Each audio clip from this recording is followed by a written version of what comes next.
कोलकाता एक बड़े शहर के साथ वेस्ट बंगाल की राजधानी भी है, बट हाल ही में वहाँ से एक केस निकल के आता है एक ट्रेनी डॉक्टर के मामले में, जिसका पहले किया गया और उसके बाद कर दिया गया। ये घटना इतनी भयानक थी कि इसने पूरे कोलकाता के साथ पूरे भारत को झकझोर के रख दिया।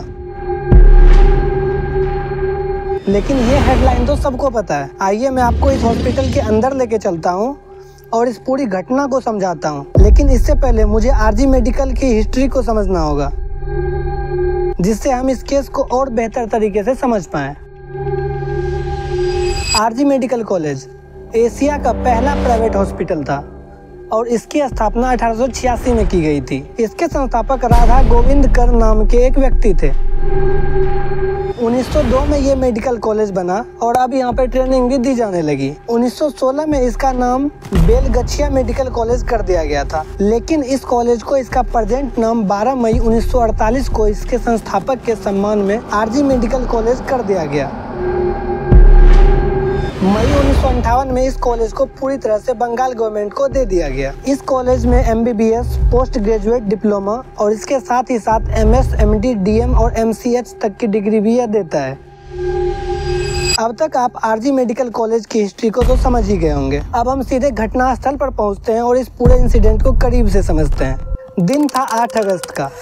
एक 31 साल की पोस्ट ग्रेजुएट ट्रेनी अपने 36 घंटे की शिफ्ट को पूरा कर रही थी। आप इस 36 घंटे को देख के शौक मत होइए, क्योंकि पोस्ट ग्रेजुएट में ये आम बात है। इसमें ऐसा नहीं है कि आपको 36 घंटे लगातार जग के काम करना होता है। आप आराम कर सकते हैं, बट अगर आपको कोई भी कॉल आए तो आपको तुरंत जाना पड़ता है। रात में उसने लास्ट बार अपने माँ बाप से बात करी और उसको गुड नाइट बोला और रात के करीब 2 बजे अपने ड्यूटी से फ्री होके अपने 4 कलीग्स के साथ डिनर करने 3rd फ्लोर सेमिनार में चली गई। और वहाँ उसने नीरज चोपड़ा के ओलंपिक्स को देखना शुरू कर दिया, क्योंकि वो नीरज चोपड़ा की बहुत बड़ी फैन थी। लेकिन आपको पहले ये भी समझना चाहिए कि सेमिनार में ऊपर जाने के लिए एक लिफ्ट से जाना होता है, जहाँ बीच में एक CCTV कैमरा भी है, बट सेमिनार हॉल में कोई CCTV कैमरा नहीं है। ये बात आपको आगे समझ आएगी। जब ओलंपिक्स खत्म होता है तो उसके सभी कलीग्स चले जाते हैं, लेकिन ये थकान के कारण वहीं सो जाती है। रात को करीब 3 बजे थे उसको एक इंटर्न जगाता है रिपोर्ट दिखाने के लिए और फिर वो सो जाती है। यह आखिरी बार था जब वो सोई और जिंदा देखी गई थी। अब दिन आ जाता है 9 अगस्त को और सुबह के करीब 7 बज रहे होते हैं जब उसकी बॉडी सेमिनार हॉल में मिलती है और इसके पूरे बॉडी पर हर जगह चोट के निशान थे और उनकी आंखों से और प्राइवेट पार्ट से लगातार ब्लडिंग हो रही थी। सुबह के करीब 11 बजे हॉस्पिटल के असिस्टेंट सुपरिटेंडेंट इसके माँ बाप को कॉल करते हैं और बोलते हैं कि आपको जल्दी से हॉस्पिटल आना होगा, क्योंकि आपकी बेटी बहुत ही ज्यादा सीरियस है।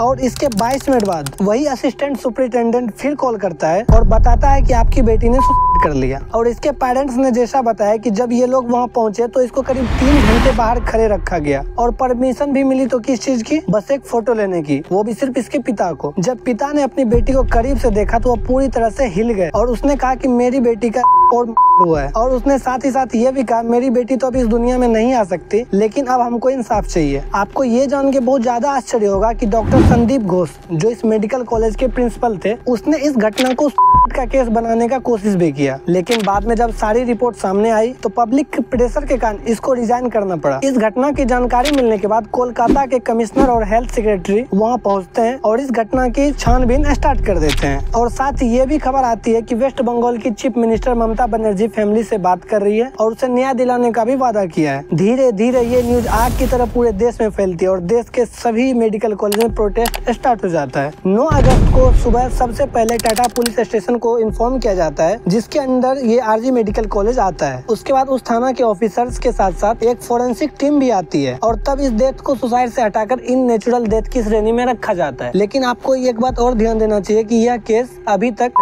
मर्डर का नहीं बना है। वो तो जब बाद में इसके पेरेंट्स ने प्रेशर दिया तब उस केस को बनाया गया। उसके बाद हॉस्पिटल में 15 स्क्रीन इंस्टॉल करी जाती है और CCTV फुटेज की चेकिंग स्टार्ट होती है। ये फुटेज बहुत सारे राज खोलने वाली है। उस रात 5 गार्ड्स ड्यूटी पर थे, उन सभी को लाया जाता है और एक एक करके बुलाया जाता है और इन्वेस्टिगेशन की शुरुआत होती है। हालांकि 5 का स्टेटमेंट सेम था, इसलिए इसको जाने दिया जाता है। लेकिन फिर से चेकिंग के टाइम वो देखते हैं कि 3rd फ्लोर के सेमिनार हॉल के पास एक आदमी खड़ा था जो टी-शर्ट्स और शॉर्ट पैंट पहना हुआ था और उसके गले में एक ब्लूटूथ भी होता है। इस ब्लूटूथ को आप ध्यान से देख लीजिए, क्योंकि यही ब्लूटूथ आगे बहुत सारे राज को खोलने वाला है। हॉस्पिटल डिपार्टमेंट का एक ऑफिसर इसके बारे में जानता था और उसने बताया कि इसका नाम संजय रॉय था। और फिर 10 अगस्त को संजय रॉय की लोकेशन ट्रेस करी जाती है जहाँ पर क्राइम हुआ था। वहाँ पर इसके ब्लूटूथ मिलते हैं और इससे जब पूछा जाता है तो ये बताता है कि इसका ब्लूटूथ कहीं खो गया था, लेकिन जब ब्लूटूथ ऑन करके तो वह तुरंत कनेक्ट हो जाता है। यही मोमेंट था जब पुलिस को पहला सस्पेक्ट मिलता है। जिस रात ये सब घटना हुई थी उस रात संजय रॉय ने दारू पी रखी थी और 11 बजे रात में यह पहली बार हॉस्पिटल से बाहर निकला और फिर और ज्यादा दारू पी के यह सुबह के 4 बजे हॉस्पिटल में घुसता है। और जब इसके बॉडी पर जांच किया जाता है तो इसके बॉडी पर बहुत जगह खरोंच के निशान मिलते हैं, जिसे उस लड़की के नाखून में मिले स्किन से मिलाने के लिए फोरेंसिक लैब भेज दिया जाता है। हालांकि डीएनए रिपोर्ट अभी भी नहीं आई है। लेकिन ये संजय रॉय है कौन? आइए पहले इसके फैमिली को जानते हैं। इसकी बड़ी बहन असिस्टेंट सब इंस्पेक्टर है और दूसरी बहन एक वॉलंटियर है। संजय रॉय 2019 में डिजास्टर मैनेजमेंट में एज अ सिविल वॉलंटियर नियुक्त हुआ था। ये सिविल वॉलंटियर दरअसल कोई पुलिस नहीं होती, ये बस ट्रैफिक मैनेजमेंट और कोई डिजास्टर के समय पुलिस की हेल्प करते हैं। उसने एक बार अपनी 3 महीने की प्रेग्नेंट वाइफ को भी पीटा था। अभी फिलहाल संजय को अरेस्ट कर लिया गया है। क्या संजय अकेले इन सब घटना में इन्वॉल्व था? यह बात मैं आपको सीधे नहीं बताऊंगा। बाकी आप लोग को क्या लगता है कमेंट में जरूर बताइएगा।